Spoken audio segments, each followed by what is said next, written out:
Welcome back to the 3D Bot Maker Diecast Racing League Japanese Nostalgic Car Tournament, brought to you in partnership with JapaneseNostalgicCar.com. JapaneseNostalgicCar.com, the premier community for old-school Japanese cars. We've seen the qualifying round, now it's time for the racing. Oh yeah, bring on the action. Today we'll be racing the first group in round one. Let's take a look at the drivers today. Up first we have Ryan Sinensky, the number 1 seed in the Mazda RX-7. Then we have Kerry Shu driving in the Nissan Skyline HT 2000 GTX. Then driving in the Datsun 240Z is Glenn Shu. Also driving in a Datsun, it's Luca Cedric in the 1971 Datsun Bluebird 510 wagon. The drivers will be competing in 4 races. Points will be scored depending on how they finish. They'll be rotating their position between each race, and the top 2 drivers will advance on to the final round. The drivers are off, let's go racing. Kerry Shu leading them into the first corner, Ryan Sinensky on the inside. Glenn Shu back in 3rd place, followed by Luca Cedric. Here they go through the McLeod straight. A lot of bouncing around. Here comes Glenn Shu on the inside, he passes! Oh, what a pass! And here comes Glenn Shu bringing it past the finish line to take the win on the road. Some contact there after the finish line, and here comes Glenn Shu.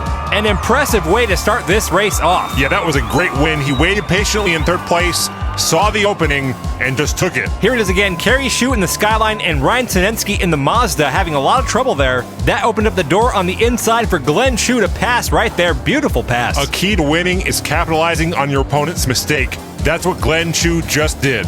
That's going to be 5 points on the board for Glenn Shu, Kerry Shu with 3, Ryan Sinensky 2, and Luca Cedric 1. Here we go with race 2. We have Kerry Shu in the white and blue Skyline on the front right, and Luca Cedric on the front left in the blue Datsun 510 wagon. Kerry Shu qualified in 4th place, Luca Cedric qualified in 8th. I know it's a long shot, but I love underdog stories and I love wagons, so go Luca Cedric. Luca currently in 3rd, Kerry Shu out in the front. She's got quite a gap between her and the rest of the pack. Here they come around turn 3, Ryan Sinensky in 2nd, Glenn Shu all the way in the back, and this time he's bouncing around. A little tap there as Kerry Shu picks up her first win and takes the lead on the scoreboard with 8 points now, pushing Glenn Shu down to 2nd.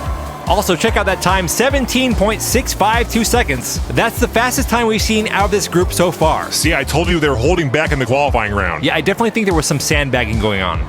Ryan Sinensky, the number 1 qualifier, not looking very good right now. He's sitting in 3rd place in points. Well, we still do have 2 races left, and remember, the top 2 will be advancing on to the final round. So there may be hope for Luca Cedric. Yeah, I doubt it. Don't count that little wagon out, 3D. He can still do it. I just don't think he has enough power. Well, this time Luca Cedric is starting off in the pole position.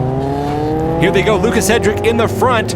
He might have got a boost from Kerry Shu. Come on, Luca. Keep your eye on Glenn Shu in the Datsun. He might try to pass. There's some contact. Kerry Shu getting pushed around. Glenn Shu is off the track. Look at Luca go. Luca Cedric now all alone on the track. I told you. And Luca Cedric will take the win. 510 wagon for the win. And here comes someone else. It's Kerry Shu to take 2nd place. We're still missing 2 drivers. And there they are, Glenn Shu and Ryan Sinensky stuck over on turn 2. Look at that scoreboard. Look at Luca Cedric now in 2nd place. Wow. In your face, 3D. Okay, that was unnecessarily hostile. I did not say that Luca Cedric couldn't do well. I just said it was highly unlikely. Just keep it a buck, 3D. You were hating. I was not, and this race is not even over yet. There's only 1 race left. And Luca Cedric might still lose. Ooh, the wagon hate is strong with this one. I'm not hating on the wagon. I like the vehicle. You know what? This is silly. This is all going to be settled right now. This is the final race. We have Kerry Shu with 11 points. Luca Cedric has 8. Glenn Shu has 6. And Ryan Sinensky is all the way on the bottom with 5 points. Let's see who takes the top 2 spots. Right now, it's a very close race between all 4 drivers. Ryan Sinensky in the RX-7 pulls ahead. Kerry Shu trying to pass. And down goes Luca Cedric. Not Luca. Ryan Sinensky going in reverse. Glenn Shu right on this bumper. Why? And Ryan Sinensky takes the win on the last race. He's followed by Glenn Shu and Kerry Shu. We're going to have to wait to see the scoreboard. I hope you're happy with yourself, 3D. Why? What did I do? You sent your bad energy and vibes over to Luca Cedric, causing him to wreck. Susan, can we add bad vibes to the waiver? Very funny. Oh, it's already in there. Good. Wow, she is thorough. Yeah, she really is.